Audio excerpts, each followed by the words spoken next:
Pontecesures vivirá a partir do venres un alivio das súas restricións. A localidade pasa do nivel máximo ao alto. Rexistraron unha incidencia acumulada de entre 250 e 500 casos por cada 100.000 habitantes.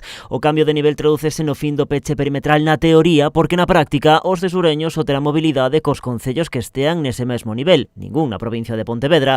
Poderán ir, por exemplo, o Ourensán de Bóboras e os coruñeses de Sobrado, Arteixo ou Neda. Pro alcalde, un avance agridoce. Pontecesures bebe directamente das fontes dos concellos limítrofes. Si esa mobilidade está restringida, a verdade é que é un paso máis ben curto que se dou para adiante. No exterior quedarán permitidas as reunións de ata 6 persoas que continúan prohibidas en domicilios. A hostalaría, pola súa banda, recupera as terrazos o 50% do seu aforo.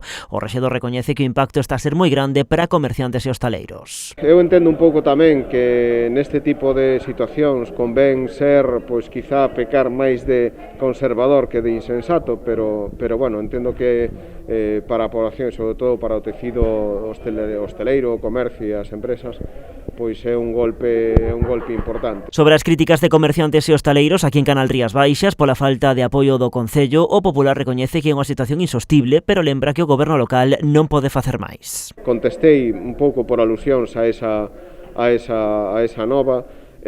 Considero que non é certo, considero que foron atendidos, insisto, viñeron a falar co alcalde, o alcalde escoitounos, o compromiso deste equipo de goberno foi trasladarlle esa problemática á xerencia. Evidentemente non estou dicindo nada novo se digo que os concellos Pontecesures e calquer concello de Galicia non ten competencias en materia sanitaria, non sendo ca tutela da Xunta e o Comité Clínico. Con 9 positivos, o alcalde confía en que nas vindeiras reunións do Comité Clínico se revise a situación de Pontecesures, dada a estabilidade dos casos activos que se rexistran no municipio.